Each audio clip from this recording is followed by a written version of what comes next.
Forrest Gump was the first project I worked on with Bob Zemeckis. Bob asked me to work on it because he wanted a sound supervisor who was going to be really hands-on.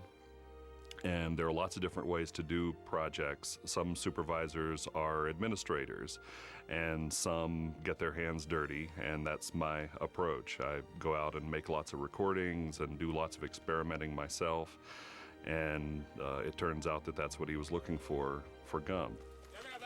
The good thing about Vietnam is there was always some place to go. Fire in the hole! Gump, check out that hole. The Vietnam battle sequence in Gump was a dream for me to work on for several reasons. First, because of the way Bob decided to shoot and stage the scene.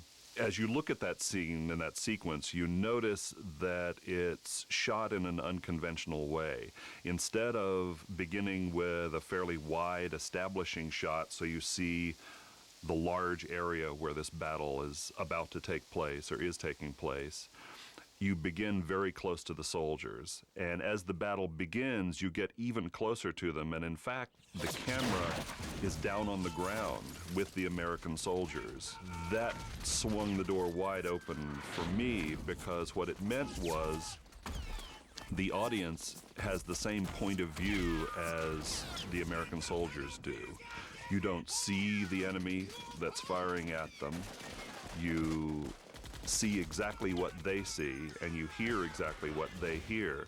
And so that gave me the latitude to put in the sounds of bullets flying over their heads, which we wouldn't have been able to do if the scene had been shot more conventionally with typical wide shots, medium shots, etc., because there's no way in most of those shots we would have been in a place where we could have heard those bullets whizzing over our heads.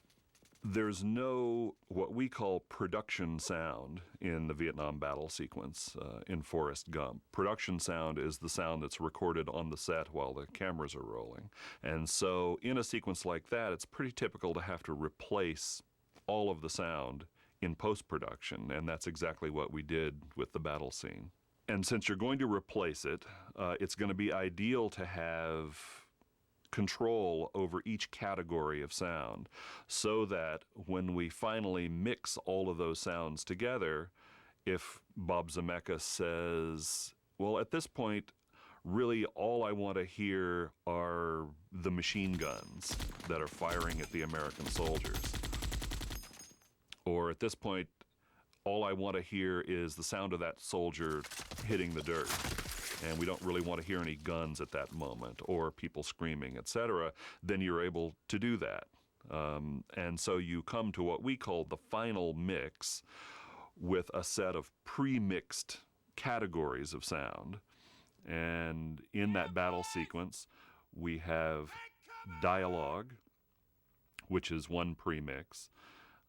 And all of the dialogue in the battle sequence in Vietnam is what we call ADR, automated dialogue replacement. It's the actors coming in after the film has been shot and redoing their lines, in this case because the technical quality of the recordings that were made on the set wasn't acceptable for us.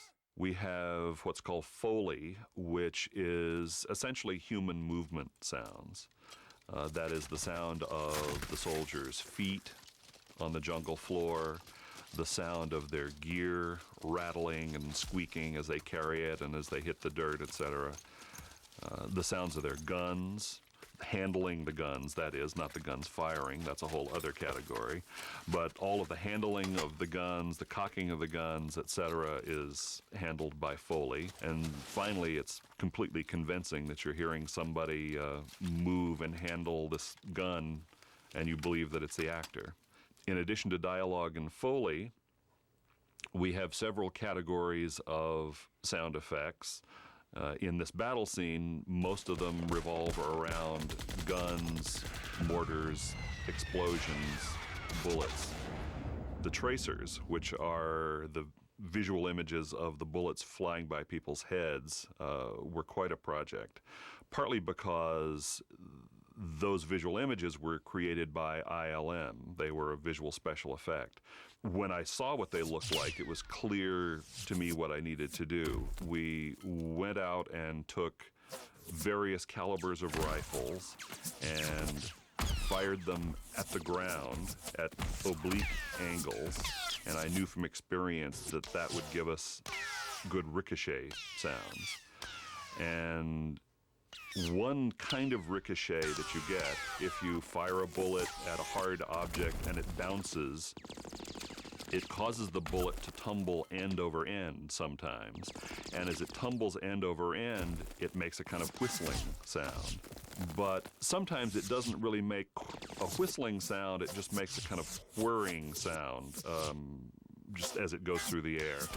And as soon as I saw the visual effects that ILM had done for the tracers, I thought I can take pieces of that kind of ricochet and make that work for the sound of this bullet flying by people's heads. So in fact, the sound of the tracers is not really a tracer. It's a bullet ricocheting off of something, but it's what worked best. In fact, the mortar sounds in the battle sequence are a combination of various kinds of sounds. Some of those sounds are actual mortars. Some are other kinds of bombs. We also blew up cans of gasoline. Very often when you're doing the sound for a film, you find that the actual thing that's on camera doesn't make the kind of sound that you need it to make. Because when you start doing sound design for movies, you quickly learn that it's the emotional or dramatic content of a sound that's the most important thing, not always the authentic, literal object that you're filming. And so you have to sort of divorce yourself from the literal in a way and just listen to sounds in kind of an unbiased way and think, how does that sound make me feel? And so though we certainly had lots of recordings in our library already of mortars landing, we decided that they just weren't powerful enough or evocative enough, and so we sweetened those with lots of other sounds that more or less relate to things exploding, blowing up, fire, etc., but many of them had nothing to do with mortars, and quite a few of them we recorded at Skywalker Ranch. I was not in Vietnam. I know quite a few people who were, and I can only imagine the emotional intensity of being in a battle, and so that's the area of my imagination that I called on when I was trying to orchestrate all of these sounds to make it seem as horrific as it is.